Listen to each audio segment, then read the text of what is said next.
আসসালামু আলাইকুম।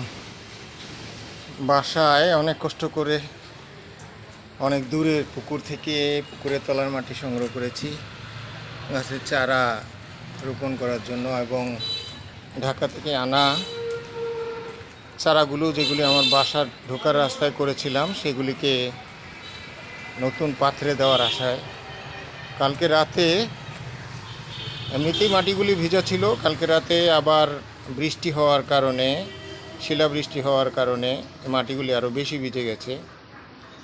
এই কারণেই আমরা কৃষিকাজ করতে চাইলে পূর্ব প্রস্তুতি থাকাটা খুব দরকার। আগে থেকে মাটিগুলি তৈরি করা, শুকানো গেলে হতো। আমি একদিন দুই দিনের মধ্যে সব করে যেতে চাই, ফলে আমার কাজের ফলাফল আশানুরূপ হয় না। তারপর আল্লাহর দয়া এই পর্যন্ত বেশ ভালোই হয়েছে। এই যে মাটির মধ্যে লাল লাল দেখছেন, এগুলি আসলে কোনো সার বা কোনো কিছু নয়।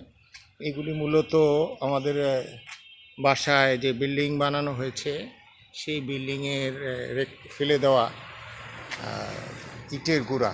এগুলিও মাটির বাতাস, বায়ু চলাচলের জন্য ভূমিকা পালন করে, এই কারণে এগুলিও কিছু সংগ্রহ করে দিয়েছি। আর এই যে সেই গাছ যেগুলো আমি ঢাকা থেকে নিয়ে এসেছি, প্রায় 400-450 উপর হবে, এই এতগুলো গাছ বা চারা এইখানে আমি রিপোর্টিং করে তারপর এগুলি ভবিষ্যতে খামারে নিয়ে যাব। ইচ্ছা হলেও পরবর্তী কুরবানি ঈদে নিয়ে যাওয়ার। জানি না আমি আল্লাহ কপালে কী রেখেছেন। এইখানে একটা দুঃখজনক ঘটনা ঘটেছে। আমি বলেছিলাম আপনাদের, আপেলের চারা এনেছিলাম 3টা, এর মধ্যে একটা গাছের মধ্যে আপেলের পাতা বেরিয়েছিল এবং ওটার মধ্যে ফুলও ছিল। ওই গাছটা কে বা কারা কোন ভোজবাজির মতো চুরি করে কোত্থেকে নিয়ে গেছে আমি বুঝতে পারতেছি না। এই যে গাছটা, এটা সম্ভবত বাঁচবে, কিন্তু এইটার কী অবস্থা জানি না। এটা খুবই খারাপ অবস্থা। এটা হাইড্রোজেন পারক্সাইডে পানিতে গোড়া ভিজিয়ে তারপর আমি পটিং করার ব্যবস্থা করব। এই যে এইখানেও চারাগুলি আছে, খুরমা, খেজুর, জাম থেকে আরম্ভ করে। আর কালকে সিরিয়ালি আমাদের বাসায় এখানে কিছু গাছের চারা রোপণ করে দিয়েছি। এটা দেখেন একটা জাম, এটা বড় সাইজের জাম। আর চুই ঝালের চারাগুলি আছে এইখানে। আমরা এই গাছগুলো, এগুলি মূলত, সরি আমি নামটা হুট করে ভুলে গেছি, এটা মূলত একটা ভেষজ উদ্ভিদ যেটার রসটা খুব ঘন হয়, সে ঢাকায় শরবত করে বিক্রয় করে, সেইটা আছে এখানে।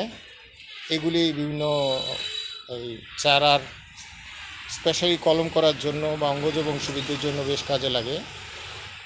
এই যে আঙ্গুর, তারপর এই মিষ্টি কুমড়া গাছগুলো, এই যে আনারকলি, আম সহকারে সব গাছগুলি এখানে আছে। খুব দ্রুতই চেষ্টা করবো এগুলি রিপোর্টিং করতে, কিন্তু বেশ অসুবিধাজনক হয়ে যায় হুট করে, পূর্ব প্রস্তুতি ছাড়া, মাটি তৈরি করা ছাড়া।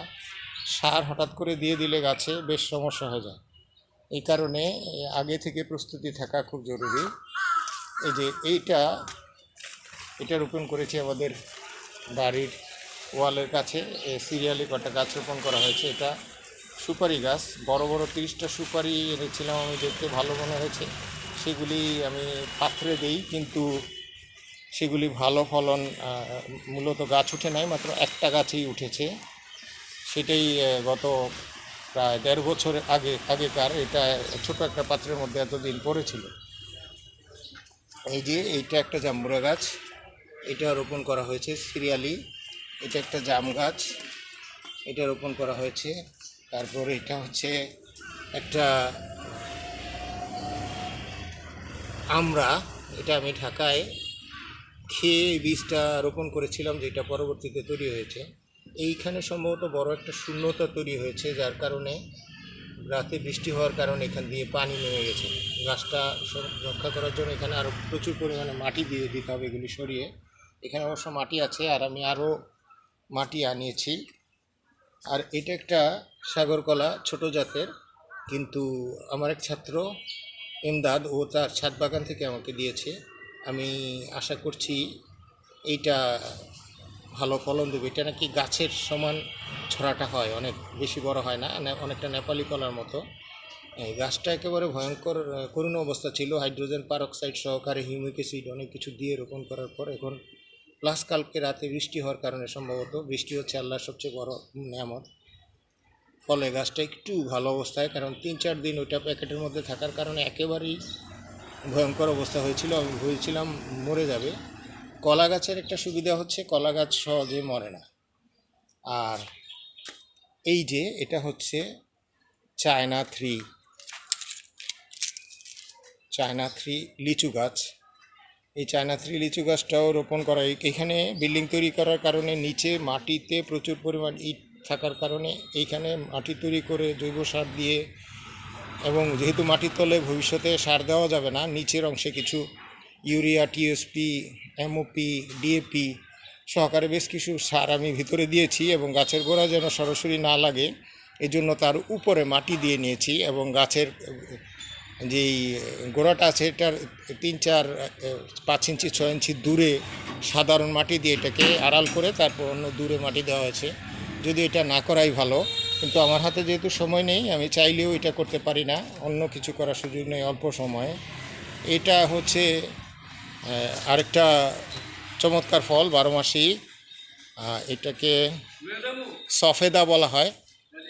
এইটাও একটা রোপণ করা হয়েছে, এটা দেখেন কাছ থেকে লক্ষ্য করলে দেখবেন ফুল আসছে, অলরেডি ফুল বেরোচ্ছে।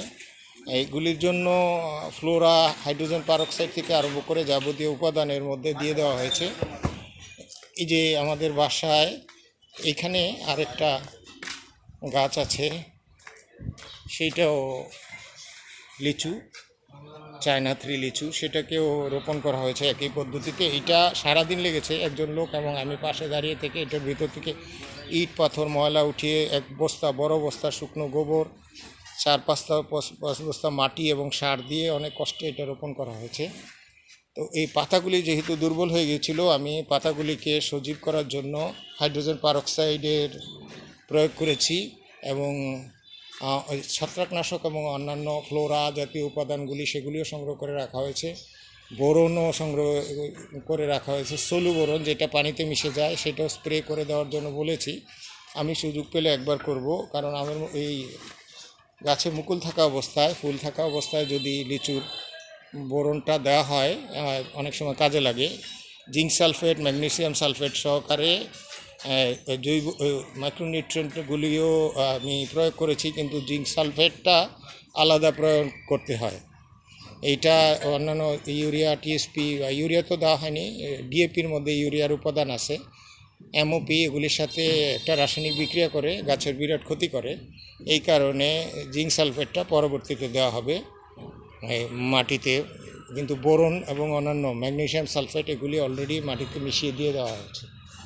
আর এখানে এই যে আমাদের এই ঘরের সামনে, বিল্ডিংয়ের সামনে, এইখানে সামনে যে জায়গাগুলি আছে এগুলিতে আমি আস্তে আস্তে, এই যে এখানে দেখবেন ড্রাগন ফল আছে, এইখানে আমি একটা 3টা আপনাদের দেখেছি আঙ্গুর, সিডলেস সহকারে রঙিন আঙ্গুর, 3 কালারের 3টা, একটা সিডলেস, এগুলি এইখানে দিব। আমি দারাজ থেকে জিওটেক্সের ব্যাগ এনেছি, সেটা এখানে দিয়ে দিব, এবং উপরের দিকে একটু উপরে চমৎকার করে সাজিয়ে নেট দিয়ে দিলে দেখতে ভালো লাগবে।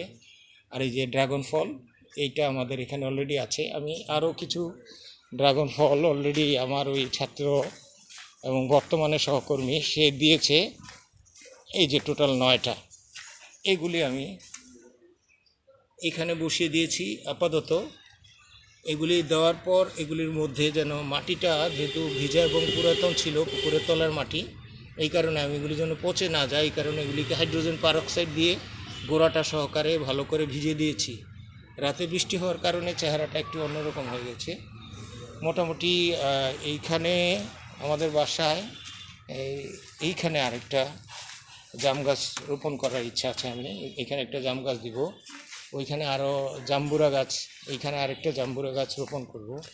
এই জায়গাটায় একটা জাম্বুরা গাছ দিব, এখান থেকে প্রায় 7-8 ফিটের মতো দূরত্বে আছে। যদিও সারাদিন রৌদ্র পড়বে না, বিল্ডিংয়ের উল্টা পাশে যেহেতু আছে, দুপুরের পর রৌদ্র পাওয়া কঠিন হবে, পরোক্ষ রোদ হবে, তারপরও আশা করি হবে।